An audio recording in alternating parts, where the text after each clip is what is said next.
Baik, perkenalkan nama saya Yuliana Nadiman, NIM 1803030016. Di sini saya akan mereview buku pertama,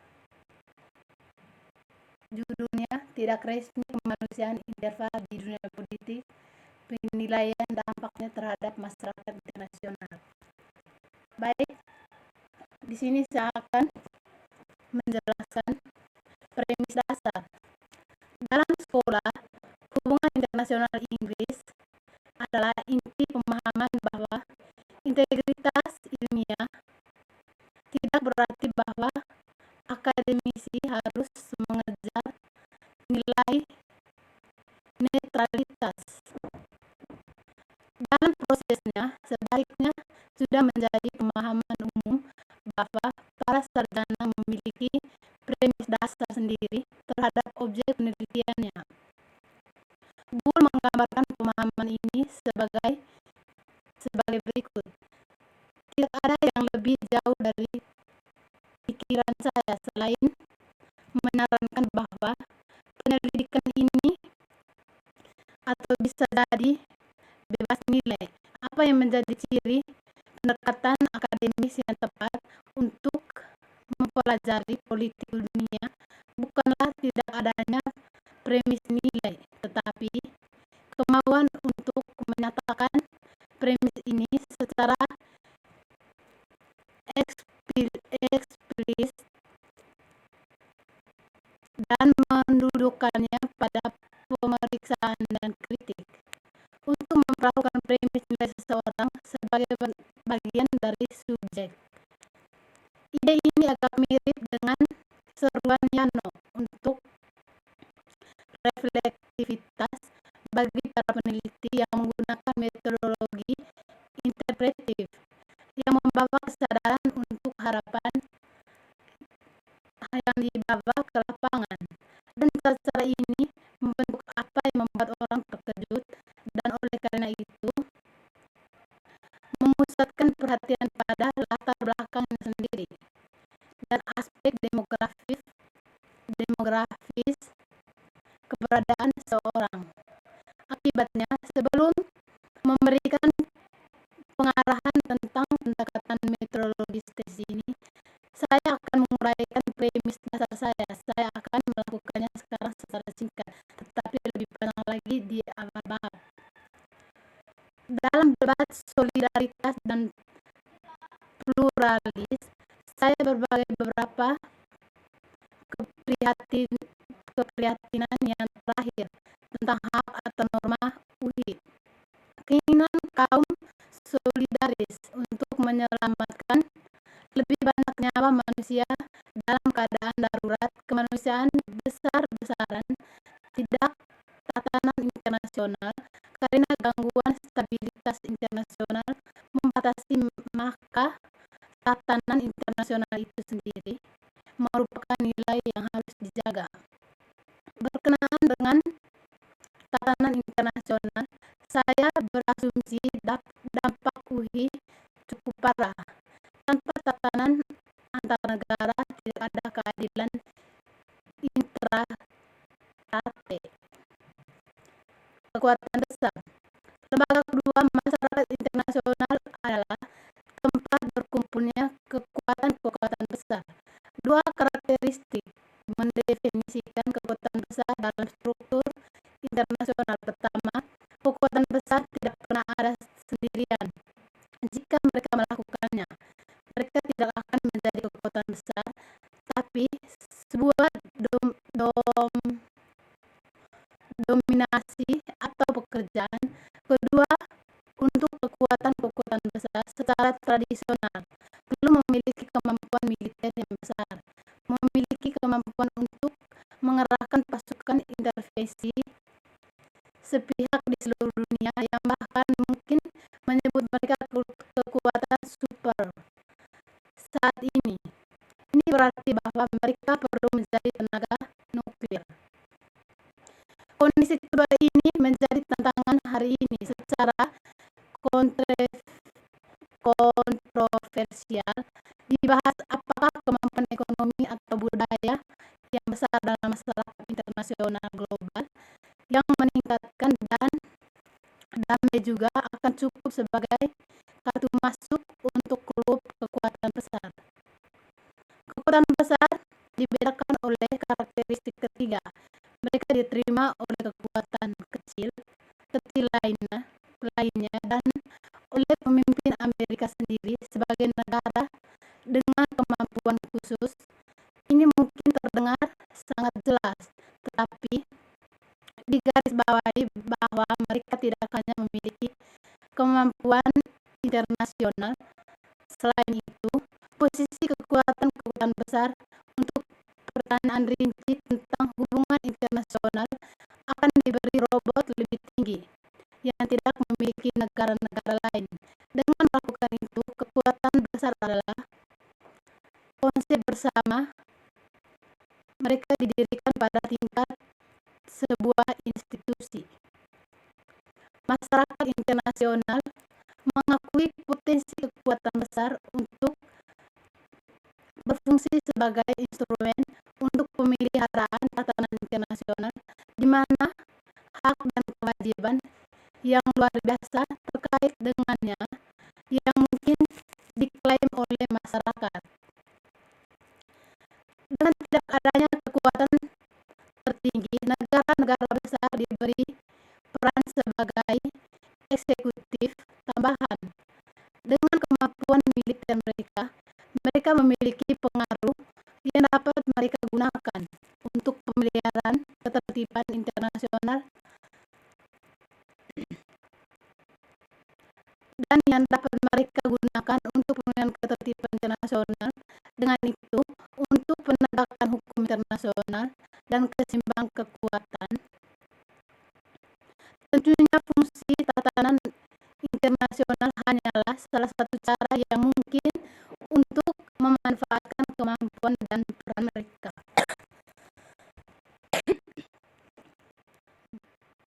Mengaburkan Dewan Keamanan.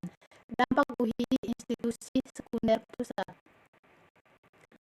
Dalam garis besar, pemahaman English School tentang masyarakat internasional, saya telah menyebutkan bahwa S awalnya berfokus pada institusi fundamental, hukum internasional dan lain-lain, tetapi melengkapinya dalam 2 dekade terakhir dengan studi tentang institusi sekunder dan interaksi mereka saling mempengaruhi satu sama lain. Saya ingin melengkapi teorema peluruhan nilai yang baru saja disajikan dalam pendekatan yang bertepatan. Sementara saya pada subbab sebelumnya berfokus pada dampak UI pada institusi fundamental serta tatanan internasional dan masyarakat internasional pada umumnya. Sekarang saya ingin berteori tentang dampak UI pada institusi sekunder pusat. Saya setuju dengan Knudsen bahwa pendekatan sekolah bahasa Inggris tradisional dan argumen dalam berbagai debat berasal dari mungkin meremehkan pentingnya badan PBB ini mempertimbangkan institusi fundamental. Izinkan saya memulai kali ini dengan menjelaskan manfaat DKPBB untuk mitigasi keadaan darurat kemanusiaan besaran dan bahaya yang mungkin ditimbulkan oleh gangguan sampai batas tertentu. Argumen yang akan saya kemukakan sekarang adalah spesifikasi yang sebelumnya dibuat abstrak untuk institusi dalam hal mitigasi. Pertama, menyerahkan tanggung jawab untuk melindungi kehidupan manusia dari masyarakat internasional secara umum ke badan yang spesifik dan mampu ketika masing-masing negara melepaskan tanggung jawabnya. Dalam pandangan saya, PBB memiliki 3 fungsi positif dalam hal mitigasi. Pertama, menyerahkan tanggung jawab untuk melindungi kehidupan manusia dari masyarakat internasional secara umum ke badan yang spesifikkan dan mampu ketika masing-masing negara melepaskan tanggung jawabnya. Apakah telah terjadi atau tidak, ini mungkin tampak hanya sebagai salah satu elemen dari tanggung jawab umumnya. Tetapi karena telah menjadi fokus dalam Liberatur, saya menekankan elemen ini sebagai fungsi individu dan terakhir berfungsi sebagai forum diplomatik tempat mitigasi damai dan tanpa gesekan dapat dicapai. Seperti yang biasa bagi umat manusia, pertama-tama kita mengenal sesuatu saat tidak berfungsi atau bahkan gagal tujuannya. Selain semua kritik yang dihadapinya, saya senang hidup dalam masyarakat internasional yang memiliki badan yang bertanggung jawab untuk menjaga perdamaian dan keamanan internasional dan juga hak asasi manusia yang paling dasar saat ini. Saya berpendapat bahwa lebih baik menahan 15 anggota DKPBB dan ESP, kekuatan besar yang mampu bereaksi dengan kekuatan militer yang diperlukan untuk menegakkan hak asasi manusia yang paling dasar dan bertanggung jawab. DKPBB dalam fungsi ketiganya berfungsi sebagai forum diplomatik, negosiasi diplomatik, minimalisasi fiksi dan pemeliharaan perdamaian dan ketertiban. Dasar etika profesi mereka yang pasti setiap diplomat mewakili mereka negara bagian dan pemerintah. Mereka tidak akan membebani kepentingan nasional mereka, tapi diplomat berurusan terutama dengan diplomat lain. Mereka perlu mempertimbangkan keputusan yang jauh lebih kecil tentang dunia di luar koridor di EAS. Sementara negarawan perlu mempertimbangkan nomor jajak pendapat mereka dan militer bersiap untuk perang. Bukan perdamaian seorang diplomat selalu berusaha untuk bernalar atau membujuk daripada menggertakkan atau mengancam. Itulah mengapa penanganan darurat kemanusiaan yang masif di bidang diplomasi berkontribusi pada pemeliharaan ketertiban internasional, sementara kehadiran internasional dapat ditegakkan. Saya berpendapat bahwa redistribusi tanggung jawab di luar badan tertentu akan lebih banyak merugikan daripada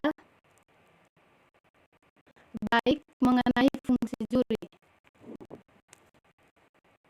Masyarakat internasional akan dinonaktifkan untuk menilai.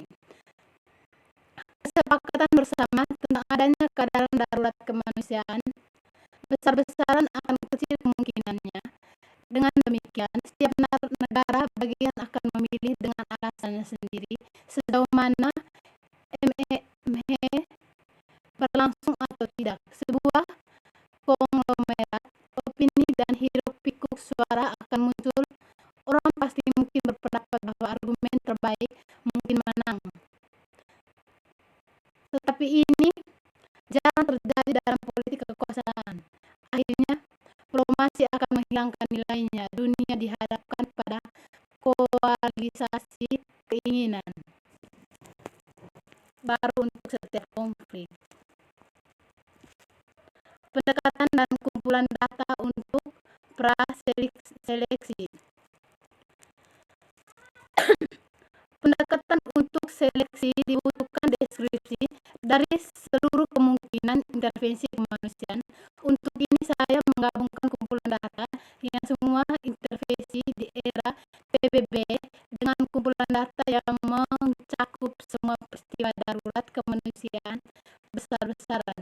Untuk ini saya menggabungkan kumpulan data untuk semua intervensi di era PBB dengan kumpulan data yang mencakup semua peristiwa darurat kemanusiaan besar-besaran. Sekian dan terima kasih.